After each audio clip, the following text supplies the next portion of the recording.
Assalamualaikum warahmatullahi wabarakatuh. Hai guys, perkenalkan aku Zahrani Fadila Rastiwi, mahasiswi semester 3 Prodi Manajemen.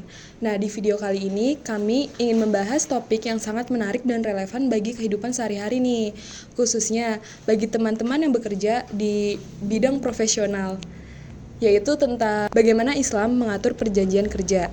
Nah, kali ini aku nggak sendirian guys, aku ditemani oleh narasumber aku yang merupakan teman aku sendiri dan juga moderator yang merupakan dosen kami. Oke, penasaran sama video selanjutnya? Ikutin terus ya guys. Assalamualaikum warahmatullahi wabarakatuh. Waalaikumsalam warahmatullahi wabarakatuh. Sobat-sobat siapa? Kita ketemu lagi di channel siapa? Channel yang kontennya biasa berisi edukasi dan sebagainya. Bagaimana biasa, kita biasanya ketemu dalam satu diskusi yang membahas berbagai macam topik. Karena ini merupakan suatu podcast perkuliahan yang tujuannya adalah untuk meningkatkan pemahaman para mahasiswa supaya tidak hanya paham tapi juga bisa menyampaikan kembali, menjelaskan kembali dan juga saling berdebat, menyampaikan pendapatnya masing-masing. Dan hari ini hanya berlaku selaku bertindak selaku moderator. Nanti aktivitas adalah akan dijalankan oleh para mahasiswa. Untuk topik kali ini kita akan mengambil suatu tema tentang bagaimana agama Islam mengatur perjanjian kerja.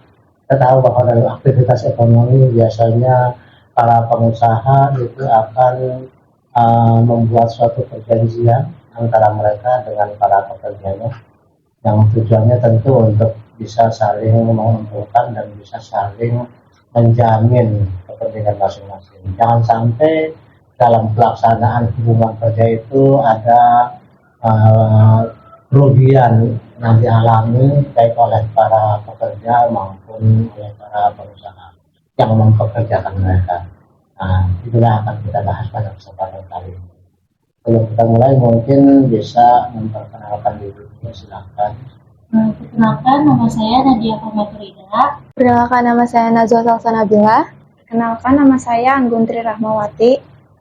Oke, ini adalah dari Fakultas Ekonomi dan Bisnis Prodi Manajemen kelas 3C. Oke, untuk mempersingkat langsung saya persilahkan Anggun yang akan memulai, silakan. Nah, sebelum kita masuk ke topik pembahasan, kita perlu tahu dulu nih, apa sih perjanjian kerja menurut Islam itu? Nah, saya mau nanya nih ke Abah, menurut Abah, apa sih arti perjanjian kerja itu? Nanti setelahnya akan kita bahas oleh teman saya. Oke, dari kata aja sendiri, dua kata, perjanjian dan kerja.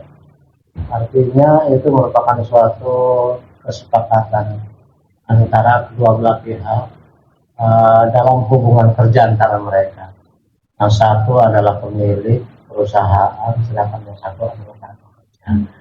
Nah, pekerja akan bekerja sesuai dengan permintaan dari pemilik, ya kan, untuk melakukan suatu prestasi tertentu. Sehingga atas hasil prestasi tersebut dalam jangka waktu tertentu, misalnya 1 bulan, mereka akan menerima upah kerjanya. Nah, dalam pelaksanaan pekerjaan itu tentu jangan sampai ada tindakan-tindakan yang merugikan. Karena pekerja satu harinya harus menyelesaikan pekerjaan, ternyata dia lalai, lebih banyak ngobrol, lebih banyak santai, sehingga pekerjaan banyak yang terlalaikan, terabaikan. Dalam hal ini pekerja tentu tidak melaksanakan tugas dengan baik, produktivitas menjadi berkurang, ya kan, perusahaan menjadi rugi. Sementara kalau ketika suatu seorang pekerja sudah bekerja dengan baik, disiplin, produktif, kreatif dan sebagainya, tapi kemudian si pemilik justru yang melakukan kelalaian, misalnya dia tidak membayarkan upah sebagaimana mestinya. Apakah upahnya itu kemudian menjadi kecil atau ditunda atau diapakan sehingga si pekerja jadi rugi. Nah, perjanjian kerja itu adalah perjanjian antara mereka supaya kedua belah pihak bisa menjalankan tugas sesuai dengan apa kinerja di masing-masing, jangan sampai ada yang saling merugikan. Beberapa pihak itu sepakat, pekerja berjanji saya kerja dalam satu minggu berapa hari, dalam satu bulan berapa hari, dalam satu hari berapa jam. Nah, saya harus menyelesaikan berapa banyak pekerjaan dan sebagainya, itu ukuran kinerja dia. Dan saya akan menerima dari pemilik perusahaan selama 1 bulan, upahnya itu berdasarkan apa, berdasarkan jam kerja, berdasarkan hasil produksi, atau berdasarkan apa. Nah, kedua pihak itu akan menyepakati hal tersebut yang disebut perjanjian kerja. Menurut kamu sendiri, perjanjian kerja itu selama ini yang kamu amati, yang kamu ketahui berdasarkan bacaan atau mungkin ngalami sendiri, berjalan dengan baik lah perjanjian kerja? Iya, Bang.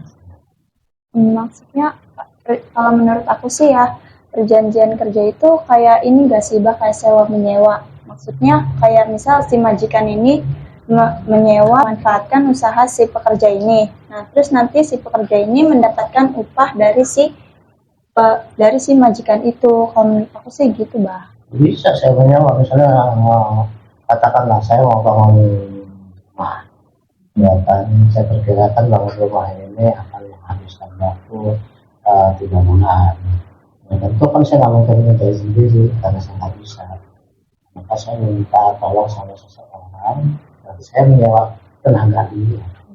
Ya kan, menyewa tenaga dia, keahlian dia, kreativitas dia untuk menuntut bangunan sesuai dengan apa. Itu saya sama, berarti saya menyewa tenaga kerja. Nah, tenaga kerja sebab yang namanya sewa menyewa itu bisa macam-macam. Kamu sewa mobil kan bisa satu hari berapa jam, bayar berapa, kan sewa menyewa. Nah, aku mau nanya nih ke kalian. Menurut kalian nih, prinsip apa yang diajarin Islam dalam mengatur hubungan kerja antara si pekerja dengan si majikan itu? Jadi menurut saya itu prinsip-prinsip Islam yang mengajarkan tentang perjanjian kerja itu, yang pertama itu ada ijab qabul. Ijab qabul itu merupakan suatu yang mencangkup kesepakatan antara kedua belah pihak tersebut, di antara majikan dan yang penerima kerja karyawan. Adanya ini tuh agar tidak ada yang merasa terpaksa atau dipaksa gitu. Terus yang kedua itu ada keadilan. Nah, keadilan itu contohnya kayak si pemberi kerja ini harus adil dalam mengatur para karyawan, tidak membeda-bedakan kayak antara ras, suku, agama, dan tentang upah pun sama gitu. Jadi harus adil. Perlakuan kerja dibeda-bedakan memang tidak boleh. Tapi spesifikasi kerja itu beda-beda. Ada mengerjakan yang ada yang bagian, ada yang bagian komputer, ada yang bagian akunting, ada yang bagian produksi, ada yang bagian perdagangan, ada yang bagian pengelolaan dan sebagainya. Jadi mungkin yang dimaksud dengan adil di situ upahnya mungkin sebenarnya bisa juga dibedakan, karena yang banyak mikir itu tentunya lebih besar dibanding yang hanya tenaga. Tapi kalau berdasarkan ras memang harus adil, jadi tidak boleh.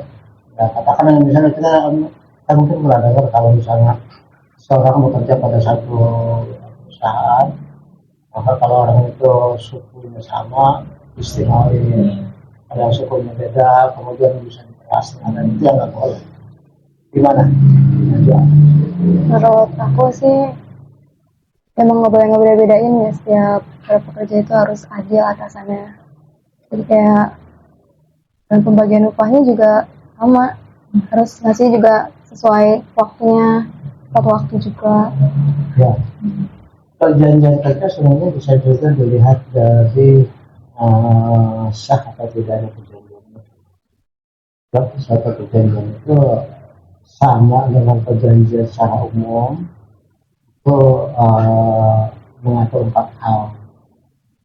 Harus memenuhi suatu 4 kriteria sehingga dia nanti menjadi sah. Kalau ada masalah dia bisa dituntut secara hukum.